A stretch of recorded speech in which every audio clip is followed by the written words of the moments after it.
Welcome to Forum 360. I'm Stephanie York, your host today. Thank you for joining us for a global outlook with a local view. Today we're talking with Charles Mackey from Fortress Security Risk Management, a company dedicated to protecting people and organizations from cybercrime, and Supervisory Special Agent Michael Bryan for the FBI's Cleveland Cyber Criminal Squad. We are delving into the criminal act of ransomware. What we'll be discussing is what ransomware is, its prevalence, what you can do to protect against it, if anything, and more. With their extensive backgrounds in combating cybercrimes, I'm looking forward to this conversation about ransomware. Welcome, Charles and Michael, and thank you for joining us today. Thank you, Stephanie. Yes. Happy to be here. Great. So if you could just tell us a little bit about yourselves, your backgrounds, and what you do now. Let's start with you, Michael. Yes, so I'm currently the Supervisory Special Agent of our Cyber Criminal Squad in the Cleveland office. We have 2 full cyber squads. I've been in the FBI for 22 years, and most of that time I have spent working cybercrime. So we have a pretty good ability to combat that or to target that with what resources we have in our office. But it's a growing problem, and as you can see, what we'll talk about today, it's very prevalent in today's society. Yep.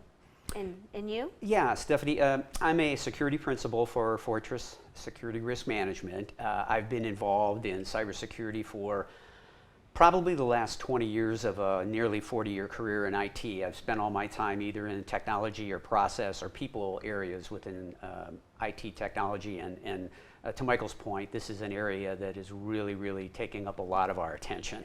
Yes, I know. So there's cybercrime, and as part of that, there's ransomware. Can you explain, one of you explain, what, in its simplest terms, what is ransomware? Well, ransomware is simply that. It's the act of holding your company, your data, your computing technology hostage. You are unable, because the data is encrypted, to get to the things that are important to you as a business. And most often, the ransom involved is some financial payment. Someone breaks in, they encrypt your data, you no longer have access to it, and so to unencrypt that data and to get that data back, you typically have to pay a ransom or some other mechanism, hiring us to help with that, acting with the FBI. That's about as simple as form as you can get it. That's pretty simple, but it's very devastating. Right. How prevalent is ransomware?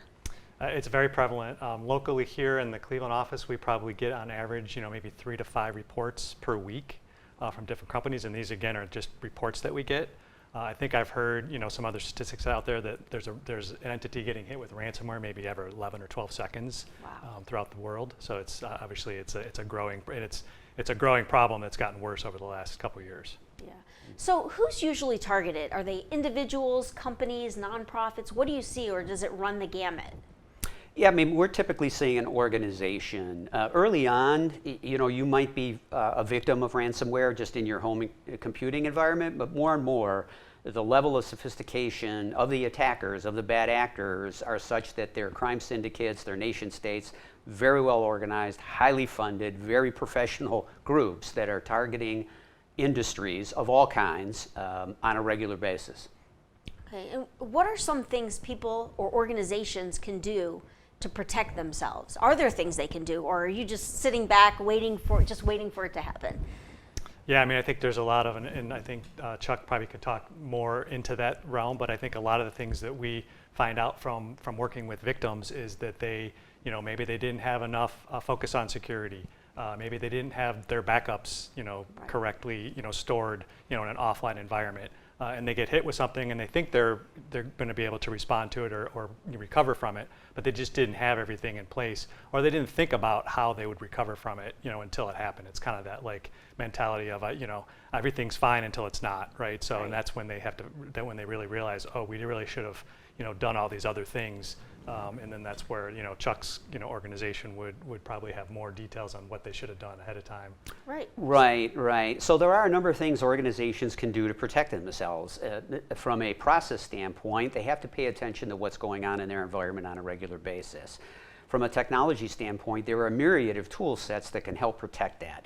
But I think, Stephanie, the one basic thing that all organizations can do is to protect the integrity of their data via the way they transfer emails back and forth. They have to have protection within emails, because at the end of the day, what we're finding, even though there's some very sophisticated attacks that come in through other mechanisms, you really have to have the kind of web filtering and email protection against any kind of attack, but ransomware specifically, because this is where it often gets in. You don't recognize the email, but you still click on the link. Right. And today's environments are they're able to spoof very, very accurately, so you have to pay close attention and be vigilant. Right. So I get the emails from Amazon and AT&T. I mean, I'm saying companies' names, but they can come from anywhere.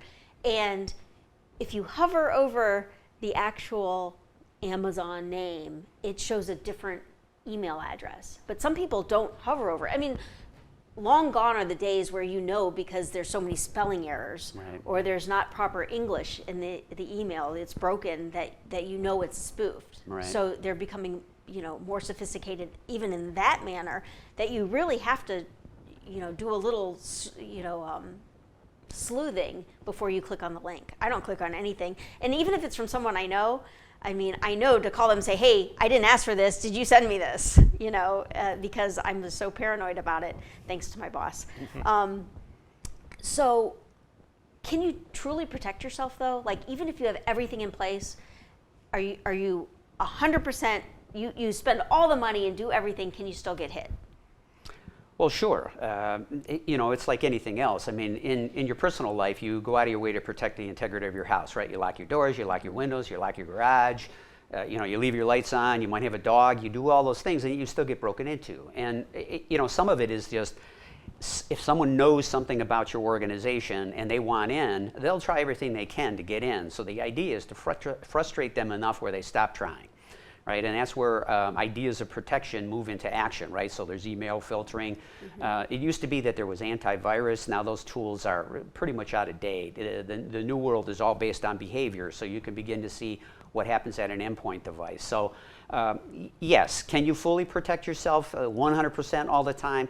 No, but can you improve your chances? Absolutely. Do you want to have your chances improved on an ongoing basis? Of course you do, right? So you do the things to help protect yourself.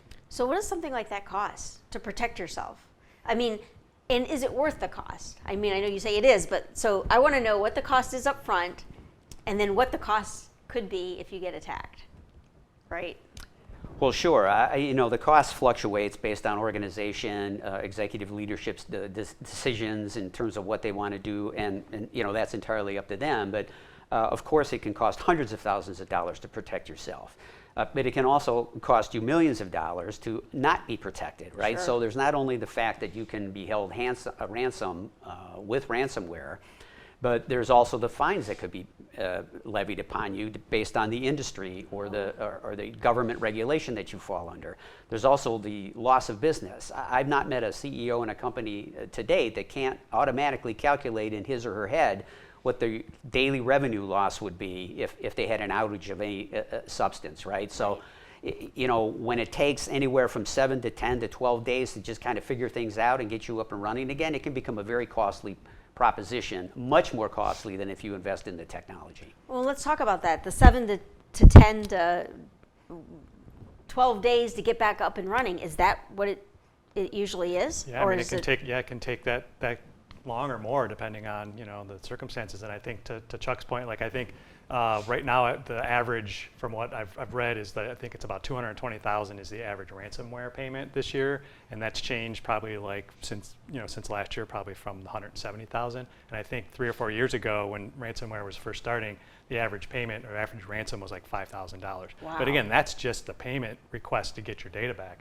That doesn't count hiring an outside company or having to all that downtime from your business, all the money you might have lost if your website, if you're selling something, or if you just have to have those resources. I mean, it can quickly spiral into a really millions of dollars, just like Chuck said. And that's if you pay the ransom. Right. Correct. Right? And get it back in 7 days or so.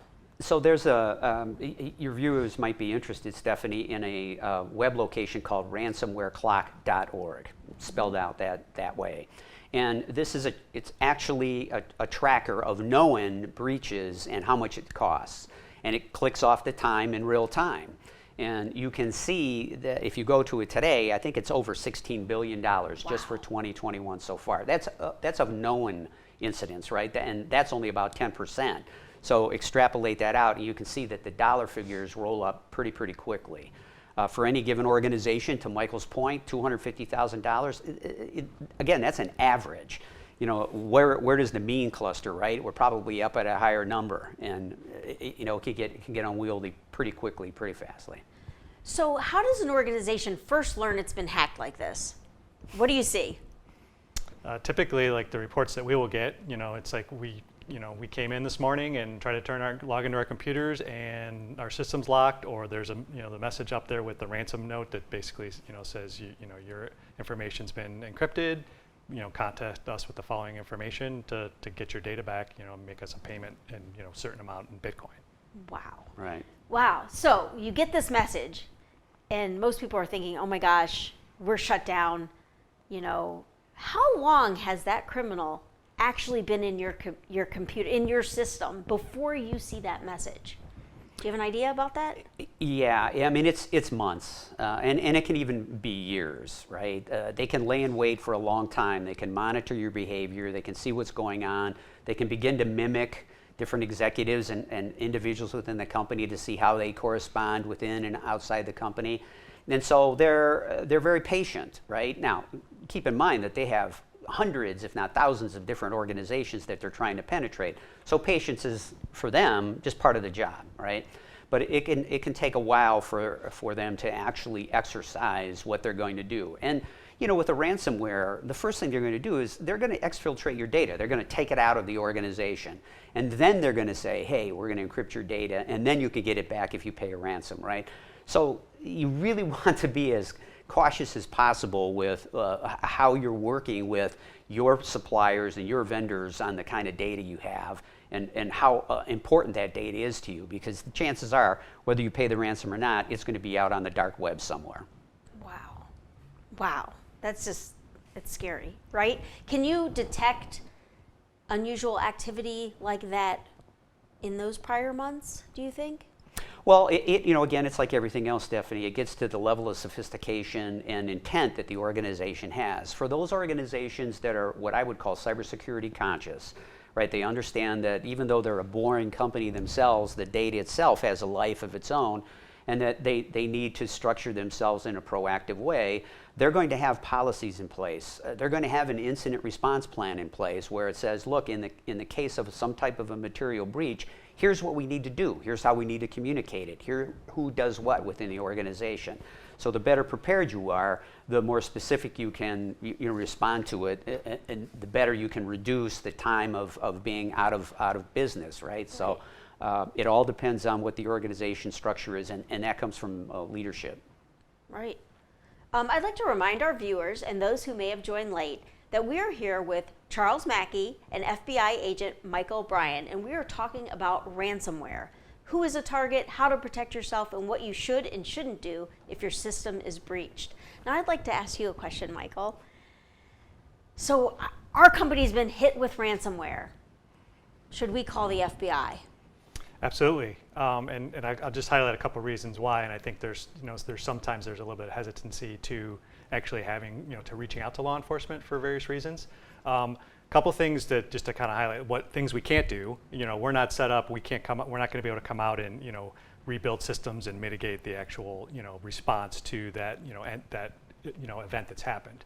But what we can do, the FBI has started looking at these from a national level. Like, no longer do we just open up a case, every little ransomware case in every office. So what we've tried to do is put together subject matter experts. So an office like Cleveland might get assigned like a new ransomware variant that just is out there. We're going to be the ones that are going to look at all the ransomware events throughout the US that are reported on that. And the reason for that is that way we can start to build a profile of the actors. We can try to figure out how they operate, maybe how they get in, the things that they might do, what they're going to do with the information.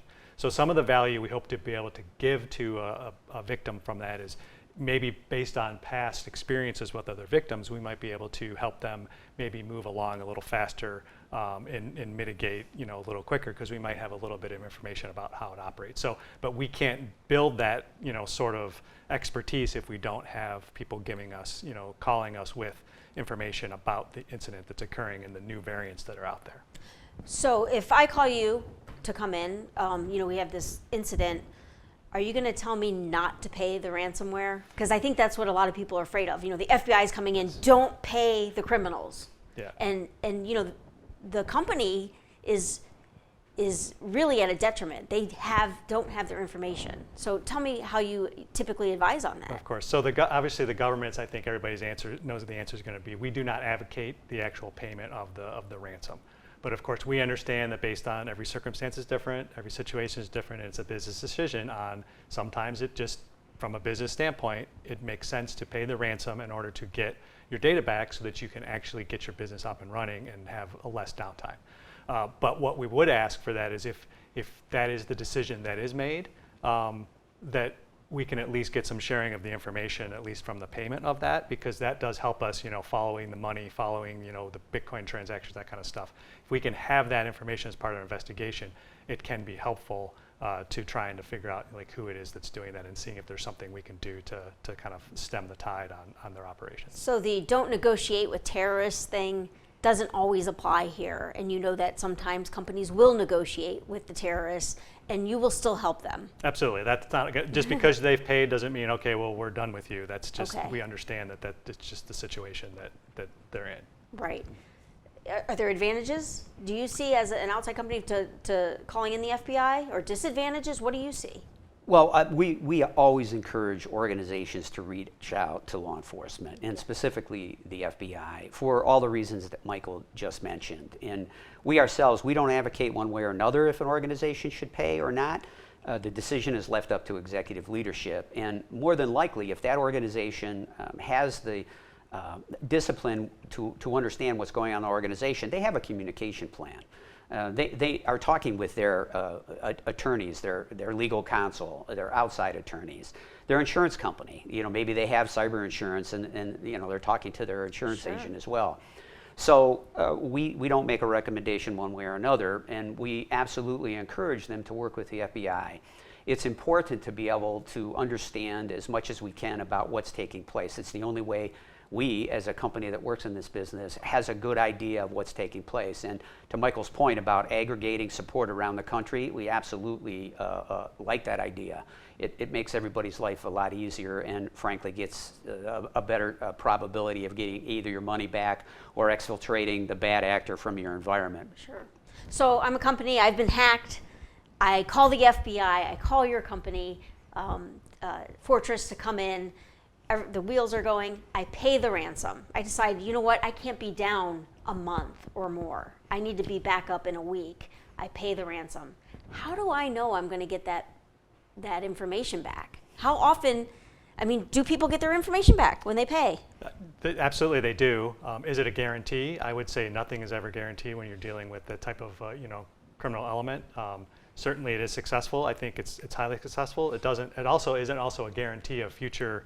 You paid the ransom once, you got your data back, now you're off and running, this is never going to happen to you again. I think there's a high rate of ability to be reinfected either from the same group or another group, depending on what you may do and things you may follow, based on maybe an entity like Chuck's group coming in to help out. Right. Yeah, it's like this. The criminal enterprise is in fact an enterprise, and I hesitate to use the word professional because it seems like an oxymoron in this case, but the fact is these are businesses, and they have customer service representatives that will help you bring your data back. So it's a little different environment where you're actually working with the villain, but this is the nature of what's going on in the world today. So the key is, look, if you're going to pay the ransom and you feel you have legitimate reasons to do so, absolutely go ahead and do that. We'll still continue to work with you, and we'll help you in any way we can. But know that by and large, the fact of the matter is your data has already been stolen from you, and it's likely going to show up on the dark web or someplace. and you need to continue to monitor. So when a company like ours comes in and helps you through that process and presents you with a remediation plan, please stick to the plan, because you have to fix what's broken, and you need to continue to track what's taking place out there to eliminate the potential for re-exposure, right? So something you said just astounds me. You said they were professionals, which I get, but they have customer service reps. Right. So if I pay the ransom and I'm having trouble getting my information back, I can call the terrorists and they'll send me to a customer service rep that will walk me through the process to get my information back. Is that true? So it's not as glamorous as that, but they do have people that will help you really through the process. Now, again, using the word professional might be a stretch, but the fact is they are an enterprise, right? And their objective is to accrue funds, and their objective is to be able to leverage those funds for whatever activities they want. If it helps them get the funds easier, they're probably going to help you through that, yeah. And not every organization that's out there doing ransomware certainly does that. Some are just down and out criminals, right? So you know that's never going to change. But it's just the nature of the world today. And I suppose you get your information back pretty reliably, because if you didn't, people wouldn't pay the ransom. So they see that if they pay the ransom, you get your information back, the next person will pay the ransom to get their information back. It's this vicious cycle. Yeah, I'm not sure there's a 5-star rating out there for that. But So how often, so this person comes in, or this entity, and they hack you and you get your information back, you go through all the right things. How do I know they're not lying in wait to do it again? I mean, you kind of touched on that. I mean, I would feel that person is like, okay, but he put something in your computer to go back to do it again. Exactly. Like that's the way these guys operate in the cyber world. Like they get onto networks and they're always good. They want to have like persistence, on that network. So they're going to put in backdoors and other things in place. So can you 100% guarantee that your system's clean? You're not going to get compromised again. I think that's the problem. Back to like what Chuck was saying before. If the criminal element wants to get in, if they want to break in your house, they're going to break in your house. If there's something that they want, they're going to try to stay on. If they find a network that has good information on it, like a larger corporation that's already paid, has some good information out there, they have motivation to stay on there, because there's a potential that they reinfect or do another ransom attack and make money again, because there's already history of being able to be successful previously. Right. So recently the FBI recovered some money that was paid. I mean, I read about it, so I know it's not super secret. Can you tell me a little bit about that? Because I thought that was really interesting. Yeah, I mean, I can't get into too many details on it because it wasn't our case. Like I said, we're not the experts on it, but the Colonial Pipeline was an example of that, where on the East Coast, where the pipeline centers were hit with ransomware, and there was the panic buying of all the gasoline and stuff. There was a high dollar ransom that was paid off. I think it was over $4 million. Due to certain circumstances, as part of that investigation of having access to some information and being able to do some things, DOJ and FBI was able to retrieve, I think it was about 2.3 million of that. So it is a possibility. Does it happen a lot? I will say no. Right. It's not like, because you don't want to get people's hopes up like, hey, if we pay it, we're going to be able to recover it. But there are things that we can try to do in certain circumstances. That is the goal, to try to mitigate this to some respect. But I would imagine the more people report, the more information you get, the more sophisticated you get in information and intel to be able to retrieve at some point, maybe. I mean, it's just how much information you're getting is what's limiting you. Yes, a lot of people don't report. Yeah, that is the goal, to try to have as much, reporting and constant feedback back and forth between the victims and law enforcement and other entities. And it does work. I mean, most recently there have been examples of where, through the intervention of firms like ours and the FBI, funds have been recovered. Criminals have actually been arrested. On a global basis, there are high levels of attention being placed on ransomware and crime, not only here in the United States, but our partners in countries as well. So it does work. Are ransoms always paid in Bitcoin? Is that the choice of? I think Bitcoin, you probably know more. Bitcoin's predominant, but some type of cryptocurrency is typically the method. And that's because, I mean, it's my understanding it's not traceable to any one person. It's just like a number or something. It makes it a lot harder. Yeah. And in fact, you'll see like the U.S. Treasury just recently put sanctions on a cryptocurrency exchange, because it was determined that was most of what was happening in that cryptocurrency exchange was fraudulent. So you said there's a resource, ransomclock.org. Ransomware.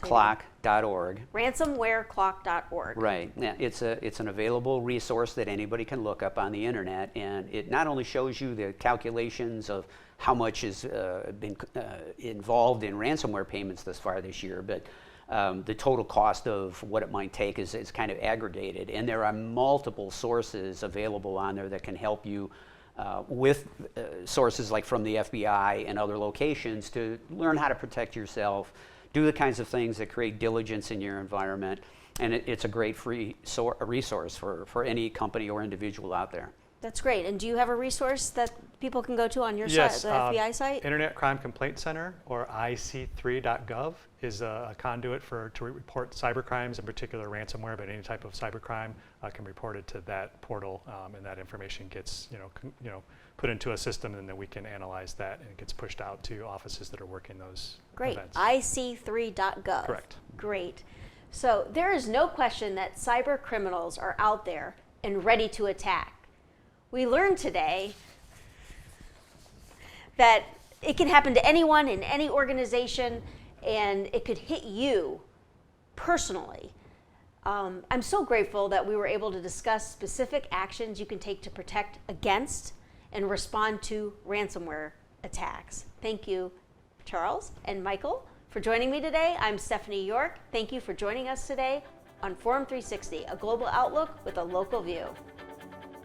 Forum 360 is brought to you by John S. and James L. Knight Foundation, the Akron Community Foundation, Hudson Community Television, the Rubber City Radio Group, Shaw Jewish Community Center of Akron, Blue Green, Electric Impulse Communications, and Forum 360 supporters.